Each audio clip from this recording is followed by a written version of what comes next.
हो गया, वापस नहीं आएगा।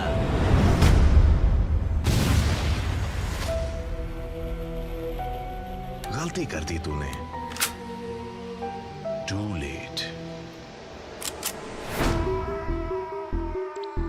कौन है वो लड़का? मेरे को चाहिए। येड़ा हो गया क्या रे? तू मारेगा या ये चिल्लर लोग मारेंगे? तस्करी सोने की हो या ड्रग्स की, होती तो चुपके ही है। कभी रात के अंधेरे में तो कभी सुबह की रोशनी में, होती तो है ही। मगर क्या कभी किसी ने समुंदर के नीचे से स्मगलिंग की है? लैटिन अमेरिका के ड्रग स्मगलर्स ने यही कर दिखाया। पहले तो समुद्र के ऊपर तैरने वाली शिप्स में छुप छुपा कर ड्रग्स किया करते थे, मगर कुछ समय पहले ये स्मगलिंग मिनी सबमरीन्स में भी होने लगी। सबमरीन साइंस का ऐसा आविष्कार है जिसमें कुछ जने इसमें बैठकर पानी के अंदर से जा सकते हैं। इस सबमरीन में अंदर ही सब होता है और बहुत बार ये समुद्र के नीचे से कुछ ढूंढने के लिए इस्तेमाल की जाती है। ये सबमरीन पानी के बहुत अंदर चली जाती है और बिल्कुल दिखती नहीं है। इसमें ऐसी मशीन लगी होती है जो पानी के अंदर ही इसे मूव करने में हेल्प करती है। अब इसका आविष्कार हुआ तो अच्छे काम के लिए ही था, मगर किसे ही पता था कि लोग इसका इस्तेमाल तस्करी के लिए करेंगे। लैटिन अमेरिका ड्रग स्मगलर्स ने पुलिस के पेट्रोलिंग से बचने के लिए खुद ने ही ये सबमरीन तैयार की। पैसिफिक में यूएस मिलिट्री काफी हैवी पेट्रोलिंग हमेशा देती आई है, इसलिए ही यहाँ से चीजें स्मगल करना हमेशा से ही एक डिफिकल्ट टास्क रहा है। सभी शिप्स के पोर्ट्स पर तो हैवी चेकिंग होती ही है, मगर बीच समुद्र में ही मिलिट्री वाले रैंडम चेक्स भी रखते हैं। और तो और ये चेकिंग प्रॉपर डिटेक्टर्स के साथ होती है, इसलिए यहाँ स्मगलिंग करना और भी ज्यादा डिफिकल्ट हो सकता है। इसी वजह से इन स्मगलर्स ने पानी के अंदर से ड्रग्स को स्मगल करने का नक्की किया। इन स्मगलर्स ने 2001 में एक मिनी सबमरीन से ट्रायल लिया। ये ऐसी वैसी मशीन नहीं थी, बल्कि इसे बारीकी से बनाया गया था ताकि ये टन्स ऑफ ड्रग्स ले जा सके आसानी से। इस सबमरीन को छोटा इसलिए बनाया गया था ताकि ये जल्दी चल सके, और दूसरा कि इसमें वैसे भी सिर्फ 2 ही लोग जाने वाले थे, इसलिए ज्यादा जगह की नीड भी नहीं थी। इस सबमरीन में साइंस को ना अच्छे से समझा गया था। भले ही छोटी थी ये सबमरीन, मगर इसमें अच्छा प्रोपेलर यानी कि नोडल लगाया गया था, जिससे भी प्रोटेक्ट किया गया था ताकि वो गहराई में पानी को काट सके और इस सबमरीन को आगे बढ़ा सके। इसके अलावा हाइड्रोलिक ट्यूबिंग भी की थी और 2 जनों के बैठने की अच्छी खासी जगह भी थी।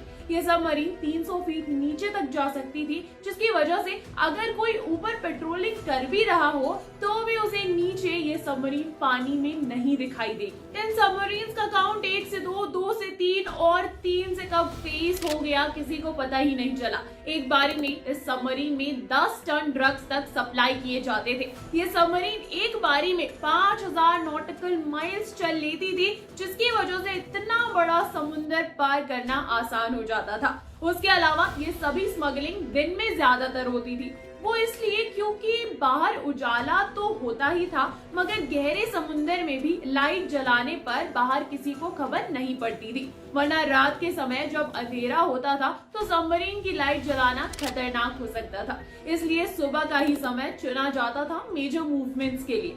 इसके अलावा उन्होंने एक ही रास्ते से स्मगलिंग नहीं की थी, यानी कि स्मगलर्स बार बार अपनी दिशा बदल लिया करते थे ताकि अगर कोई देख भी ले एक बार तो अगली बार ढूंढने पर वो उन्हें ना मिले। इससे उनके पकड़े जाने की संभावना खत्म हो रही थी, जिसकी वजह से वो ज्यादा से ज्यादा ड्रग सप्लाई कर पा रहे थे। अच्छा, उस समय यूएस मिलिट्री की खुद की भी सबमरीन चला करती थी, जिसकी वजह से इस नई सबमरीन को पकड़े जाने का काफी खौफ था, लेकिन पॉसिबल भी हो जाता अगर ध्यान से ना किया होता तो। इसी चक्कर में सबसे पहले यूएस मिलिट्री वालों की सबमरीन्स के दिन निकाले गए और रूट्स भी।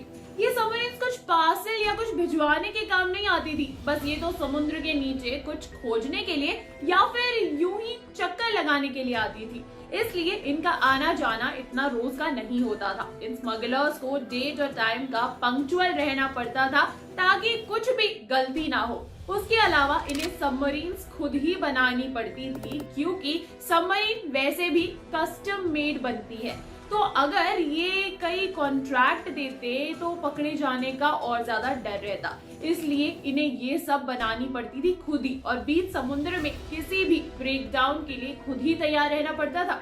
सबमरीन की बॉडी से लेकर मशीन तक सभी स्मगलर्स को देखना पड़ता था। अब जब स्मगलिंग होती थी तो 2 जने सबमरीन्स में बैठते थे, एक वो जो सबमरीन के आगे के हिस्से में बैठकर रास्ता देखता था और दूसरा वो जो उसकी मदद करता था। ये दोनों साथ चांस बाय चांस नजर रखते थे कि अगर कोई बड़ी मछली या फिर कहें कि कोई बड़ी चट्टान आ जाए तो कैसे सबमरीन की दिशा बदलनी है तुरंत, या फिर मैप के अकॉर्डिंग कैसे सबमरीन को घुमाना है। अब समुद्र के अंदर तो कोई साइन बोर्ड लगे नहीं होते इधर जाओ उधर जाओ करके, वहां तो कोऑर्डिनेट्स पर ही काम करना होता है, इसलिए किसी एक का हर समय अटेंटिव होना बहुत जरूरी होता था। वो इसलिए क्योंकि अगर ध्यान हटता तो रास्ता भी भटक सकते थे ये लोग, और तो और पकड़े जाने का भी तो चांस रहता।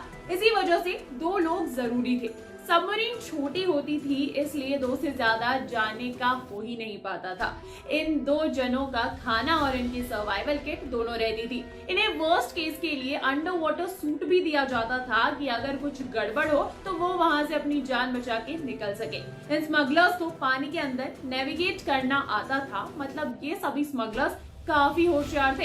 इन्होंने ये स्मगलिंग 1 नहीं 2 नहीं बल्कि 7 साल तक आसानी से की। 2001 से 2007 तक तो कोई पता लगा ही नहीं पाया कि कुछ ऐसा हो भी रहा है पानी के नीचे।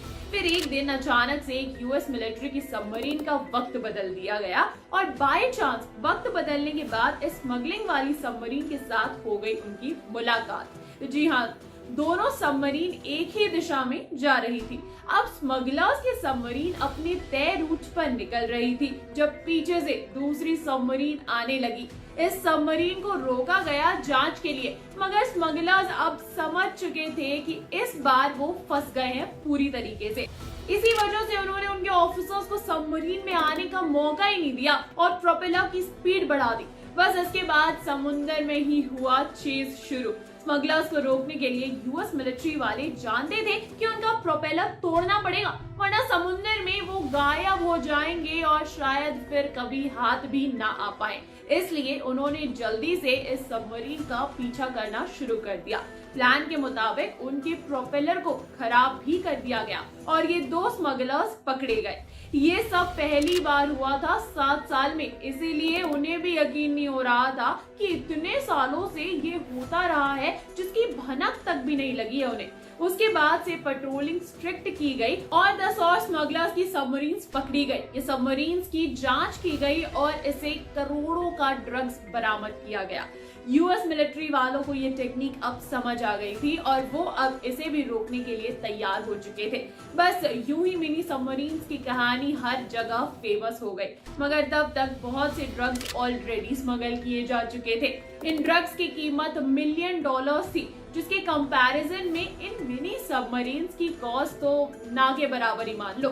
तो बस इस बार हमारे पुष्पा राज भी ओवरसीज ऐसी ही स्मगलिंग टेक्निक्स अपनाते दिख सकते हैं दोस्तों।